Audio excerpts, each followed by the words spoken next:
Olá, bem-vindos ao Evidências em Série. Eu sou a Jéssica Ladef e estou gravando para você da cidade do Rio de Janeiro, onde fazem 22 graus e estamos vivendo o inverno carioca. No episódio de hoje, iremos viajar pelas estradas da Flórida Central, com Eileen Carol Pittman. Vamos de volta para Rochester, Michigan, onde em 29 de fevereiro de 1956 nasceu Eileen Carol Pittman. Os pais de Eileen tiveram um casamento violento. Sua mãe, Diane, se apaixonou aos 14 anos por seu pai Léo. Mesmo com sua família não aprovando, o que se sabe é que eles casaram quando Diane tinha 15 anos. O primeiro filho do casal nasceu em 1955. Léo, logo em seguida, foi preso por uma série de pequenos crimes, mas optou por se alistar ao exército para cumprir sua pena. Diane, então, fugiu de casa e 7 meses depois deu à luz a Eileen. Algum tempo depois, Diane Pratt abandonou Eileen junto com seu irmão Keith, que foram adotados pelos avós, Lori e Bridge, que eram pais de Diane. Eileen nunca conheceu seu pai, que foi preso em 1969, acusado de abusar sexualmente de uma menina de 7 anos. E algum tempo depois se enforcou em sua cela, na prisão em Kansas. Parentes e conhecidos diziam que Eileen tinha um comportamento explosivo durante a infância. Na adolescência, Eileen e seu irmão tiveram relações sexuais. Aos 14 anos, Eileen costumava ter relações sexuais com os garotos da vizinhança em troca de dinheiro para comprar bebidas e cigarro. A relação entre Eileen e seu avô nunca foi muito boa. Seu avô bebia com frequência e possuía um comportamento volátil. Com o tempo, essa relação ficou mais difícil e Eileen e seu irmão fugiram de casa por várias vezes. Em 1970, Eileen ficou grávida, supostamente de um vizinho mais velho que havia abusado sexualmente dela. Com a notícia da gravidez, seus avós a internaram em um centro para mães solteiras. E em março de 1971, ela deu à luz a um menino, que, sem outras opções, foi imediatamente colocado para adoção. Após o parto, Eileen voltou para a casa dos avós, mas fugiu imediatamente após a volta. Ela foi capturada nas ruas pelas autoridades e enviada para uma casa de jovens em situação de risco, permanecendo nessa casa por vários meses. Sua avó faleceu e então seu avô a colocou para fora de casa definitivamente, alegando que não iria lidar com adolescentes novamente. Embora Eileen e seu irmão tenham saído de casa juntos, Keith ficou com alguns amigos e Eileen, aos 15 anos, iniciou sua vida prostituindo-se nas estradas. Por 5 anos, Eileen percorreu uma parte do país através de caronas. Em 1976, ela se estabeleceu em Daytona Beach, Flórida. Lá, continuou se prostituindo, porém, abruptamente casou-se com um homem de 70 anos chamado Lewis. O casamento acabou após 9 semanas. Lewis pediu anulação do casamento, alegando que Eileen o havia atingido com sua bengala quando ele parou de dar dinheiro a ela. Então, veio talvez o golpe mais difícil para Eileen. Em julho de 1976, seu irmão Keith morreu de câncer de garganta. Com essa perda, Eileen afogou suas mágoas consumindo álcool e voltou a se prostituir nas estradas. Em 1978, Eileen atirou em si mesma no abdômen. No hospital, ela disse que não foi a primeira vez que teve uma tentativa de suicídio. Em maio de 1981, ela roubou um mini supermercado, portando uma arma. Ela foi denunciada e condenada a 3 anos de prisão. Tempo esse que passou lendo a Bíblia e esperando voltar à liberdade. Após ser solta, Eileen voltou à sua vida anterior e conheceu sua namorada Tyra Moore em um bar de motoqueiros. Tyra e Eileen viviam se mudando com frequência. Eileen continuava se prostituindo, mesmo contra a vontade de Tyra, e continuava demonstrando um temperamento agressivo e por diversas vezes se envolveu em brigas. O relacionamento entre elas era bom, e Eileen encontrou em Tyra companheirismo e amor, e fez de tudo para manter esse relacionamento. Com 33 anos, a prostituição não estava mais rendendo financeiramente. E mesmo com Tyra trabalhando com limpeza de quartos de motel, a falta de dinheiro começou a causar brigas frequentes entre o casal. Aqui, iniciamos o período dos assassinatos de Aileen. Na noite de 30 de novembro de 1989, Aileen encontrou um cliente chamado Richard Mallory. Eles estacionaram um carro na estrada e beberam até amanhecer. Então, Aileen pegou sua arma calibre 22 e atirou em Richard 4 vezes. Aileen revistou os bolsos de Richard e roubou o dinheiro que ele tinha. Então, abandonou o corpo enrolado em um cobertor e fugiu com seu carro.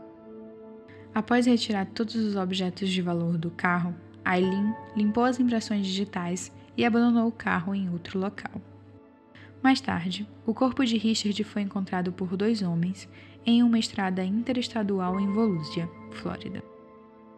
Em um período de 6 meses, Aileen voltaria a cometer roubos e assassinatos. Suas vítimas, David Spears, Charles Carr e Peter Sims, encontravam Aileen na estrada e paravam pensando que ela era uma mulher em perigo. O fato de Aileen deixar os corpos longe do carro trouxe dificuldade para a polícia descobrir se eram de um único assassino e se esse assassino poderia ser uma mulher. Em 1990, Aileen e Tyra se envolveram em um acidente enquanto dirigiam um carro roubado da 4ª vítima. Após uma tentativa de esconder a placa do carro, a polícia verificou que o carro era de Peter Sims, mas não conseguiu rastreá-los, já que tinham ido de volta para Daytona. Nos próximos 5 anos, Aileen mataria outros 3 homens. As vítimas de Aileen foram encontradas em 5 municípios diferentes, todos com tiros de um revólver calibre 22. À exceção do corpo de Peter, todos foram localizados dentro de veículos ou perto do automóvel. Aileen costumava, depois de assassinar sua vítima, apropriar-se de seus bens, como, por exemplo, o Cadillac e um barbeador elétrico do Richard Mallory, ferramentas de David Spears e o cacetete de Walter Antônio. A essa altura das investigações, a polícia já sabia que estava lidando com um assassino em série. No final de dezembro, após coleta de informações de registros em hotéis, digitais em recibos e licenças de motoristas falsificadas, os detetives descobriram em registros de casas de penhores itens que Aileen havia roubado das vítimas. A polícia agora sabia por quem estava procurando. Em 9 de janeiro, os investigadores disfarçados encontraram Aileen em um bar chamado Last Resort e deram voz de prisão a Aileen. Nesse momento, nenhuma menção foi feita aos assassinatos que estavam sendo investigados. A polícia utilizou a cooperação de Tyra para ter acesso às confissões de Aileen. Tyra acabou fazendo com que Aileen confessasse via telefone alguns assassinatos, e em 16 de janeiro de 1991, Aileen confessou seus crimes para proteger Tyra das acusações que achava que ela estava sofrendo. Por mais de 3 horas, Aileen ficou na sala de confissões conversando com os investigadores, fumando, sorrindo, chorando e contando suas histórias. Aileen admitiu ter matado 7 homens e alegou ter cometido esses atos em autodefesa. A história de Aileen se tornou muito interessante para a mídia, pois até então, mulheres assassinas matavam apenas conhecidos e não estranhos. Durante seu período presa, Aileen foi adotada por Arlene Prally e seu marido, que diziam estar cumprindo uma ordem de Deus. Em 15 de janeiro de 1992, Aileen foi a julgamento no condado de Volusia. Durante seu julgamento, seu comportamento volátil e violento ficou explícito em vários momentos. A acusação apresentou diversas testemunhas. Todas eram especialistas e forneceram declarações técnicas. O depoimento do responsável pela autópsia do corpo da vítima foi extremamente prejudicial à tese defensiva. O técnico relatou que a vítima agonizou entre 10 e 20 minutos antes de morrer. Em 27 de janeiro, o júri considerou Aileen culpada. No júri de 31 de janeiro, a defesa de Aileen relatou que ela sofria de uma doença mental conhecida como transtorno de personalidade borderline e, portanto, a vida dela deveria ser poupada. Mas o júri decidiu que Aileen deveria receber pena de morte. Durante o tempo de espera, Aileen preencheu seu tempo lendo a Bíblia e desenhando imagens cênicas com caneta azul. Em julho de 2001, aos 45 anos, Aileen compareceu ao júri para pedir ao Estado que executasse sua sentença de morte. Para isso, admitiu que matou suas vítimas, não em autodefesa, e que elas não tinham como se defender no momento de suas mortes. Em 1 de abril de 2002, o Tribunal da Flórida confirmou o pedido de Aileen e sua execução foi agendada para outubro.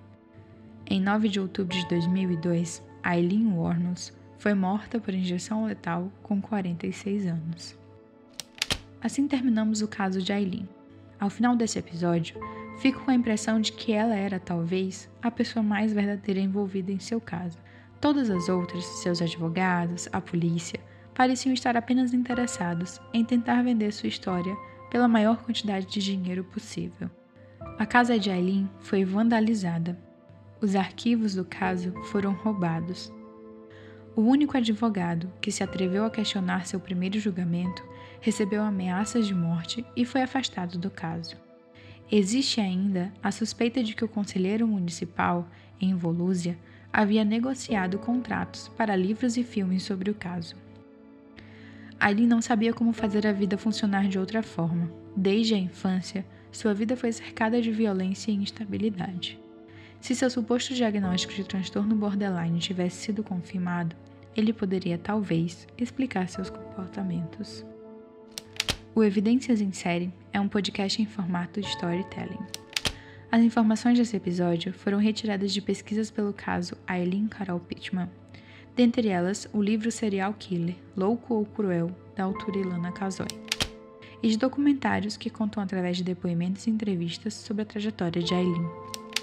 Obrigada por acompanhar o Evidências em Série. Se você gostou, compartilha com seus amigos que também curtem casos e investigações. Abraços e até o próximo episódio.